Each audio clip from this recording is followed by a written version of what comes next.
Well. Will you look at this incredible breakout, one of my favorite stocks, Williams-Sonoma, the furniture and home goods retailer that also owns West Elm, Pottery Barn, some other brands. At a time when retail space has been truly troubled, Williams-Sonoma turned in a magnificent quarter this morning, one that sent the stock up a staggering 27% today. Truly amazing. Not only did they deliver a big top and bottom line beat, they also posted better than expected same-store sales, raised their full-year forecast potentially, and they got a ton of cash. They're buying back stock. Were they ever right? Of course, even that doesn't explain this monster move.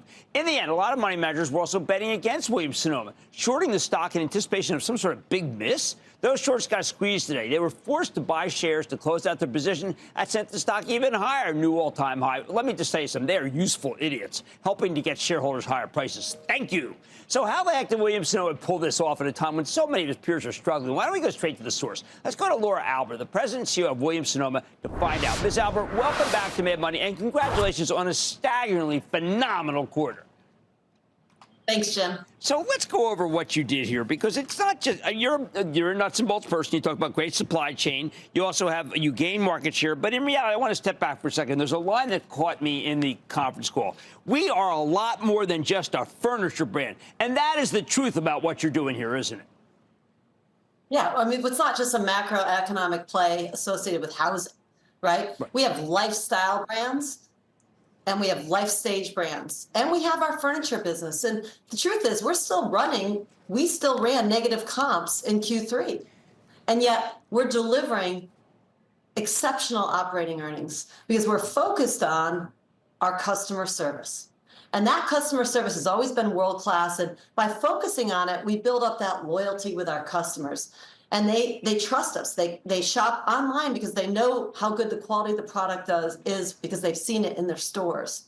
And also, we have approachable prices. There's a lot of people selling things that are beautiful, but our prices are approachable. We have great value in the products that we sell. And so at this time of year, which is our favorite, by the way, this is the time people come to us to decorate their homes, celebrate the holidays, and buy gifts. And we are stocked and we are ready for the holidays. Well, you are holiday headquarters, and I want you to tell people some of the exciting things they got. I remember for Halloween one time, I got stuff that was just incredible from you. How about for Christmas? Well, first, let's talk about Thanksgiving. You know, I don't know if you're set for Thanksgiving. I personally set up both my Thanksgiving table and all my Christmas decor last weekend. And my favorite product this year is this, which is Thanksgiving, our Thanksgiving Crunch. It's like your chili crunch, but it tastes like the Thanksgiving dinner. So if you have people coming over who don't want to eat the turkey or you want to make a different meal, this is instant Thanksgiving in a jar. We love this. We love this. So that's a new product. But of course, the favorite, and I'm just talking about the Williams-Sonoma brand, but you know the favorite. This is the favorite. And this is the time of year that this comes back out. And I was just in our stores near your house, Jim, in New Jersey, and I talked to a woman who was buying 30 of these, giving them to everyone. And I was so inspired. I mean, people are so excited this year. When you go out and you go to these malls, you'll see how happy the shoppers are and how excited they are about the holidays. And so different from the pandemic. I mean, we're back. We're back at retail. It's very exciting. Well, I do want to go back to something you said about customer service. It is very clear that you are taking market share, part of it with customer service, but also part of it because you're offering a super premium product at what many people think is a value price. How are you able to explain that to people? Because no one else is doing that. No one. Well, we've been at it for a long time, and we've had these vendor partners for decades. I know their children. We have been doing business. We've built our businesses together.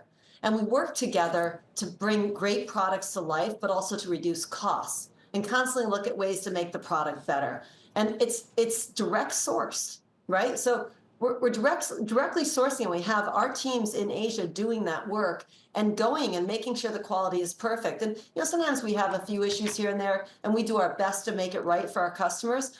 But our perspective is when we price the goods the first time, we want you to say, wow, it's a great price, and how gorgeous is that product?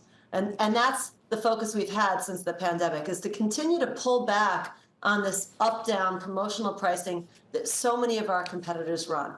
And they're running buy more, save more. If you spend this, you get this much off.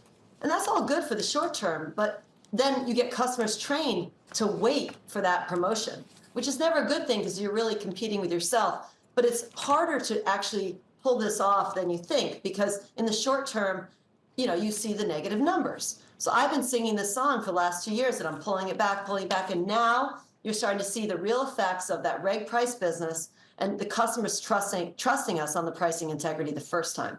I think everyone else is caught in that spiral except for you, and congratulations to you for not being caught in that miasma. I mean, it really is amazing how prevalent it is, and it never works. They think it does, but it doesn't. Now, you're doing something. We see a lot of collaborations. I think there's too many people just talking about collaborations like someone did something on Instagram. You've got big-time collaborators, and you're saying it's driving brand heat and bringing new customers, and they're two of our favorite people, so go ahead. The two most famous ones, the Tucci and Jean-Georges, are just, I can't wait to buy them.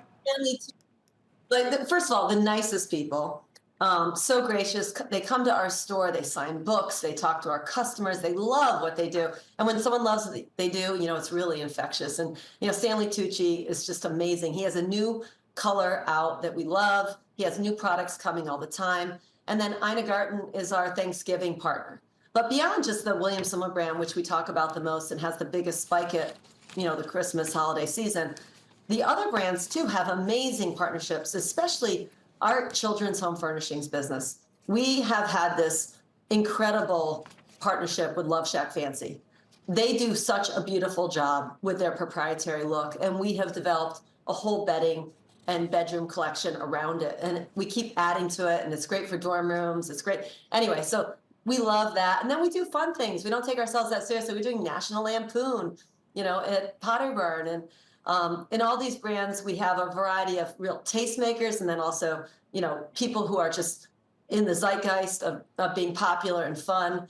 And that's what we do. And it brings new customers in, and it gives our current customers something new to buy. At the same time, you are more competitive than ever. I was talking, you're on the board of Salesforce, talking about with Mark Benioff today. You're just not stoppable. And I brought up the fact that you talk about these wins. You won the JW Marriott in Vegas, the Ritz-Carlton, the Papagayo, the Google, Sony. These are big wins for you, correct? I mean, you do so many things, but this you beat other great competitors to get. Yeah, B2B is a real growth driver for us. I think it's been underestimated. And we haven't even begun to scratch the surface on the potential there. A lot of people don't even know we're doing it, right? And so we continue to build the infrastructure. We have an incredible team of people selling products to all the people you just mentioned and more. And what we can do is we can design the whole thing for you. We don't just have one line. We can do the whole thing. And if you need something very special, we can work on that together. So it's a big deal. It's a big part of our growth story. Well, look, I want to congratulate you and all your shareholders for just really doing a remarkable job in one of the toughest environments I've seen in a very, very long time. Surprisingly tough, given where unemployment is. Just great job to Laura Alber, President and CEO of Williams-Sonoma. Fabulous that you came on the show. Thank you so much. Thanks, Jim. And Money's back after the break. Don't miss a second of Mad Money. Follow @Jim Cramer on X. Have a question? Tweet Cramer. #MadMentions. Send Jim an email to madmoney@cnbc.com or give us a call at 1-800-743-CNBC. Miss something? Head to madmoney.cnbc.com.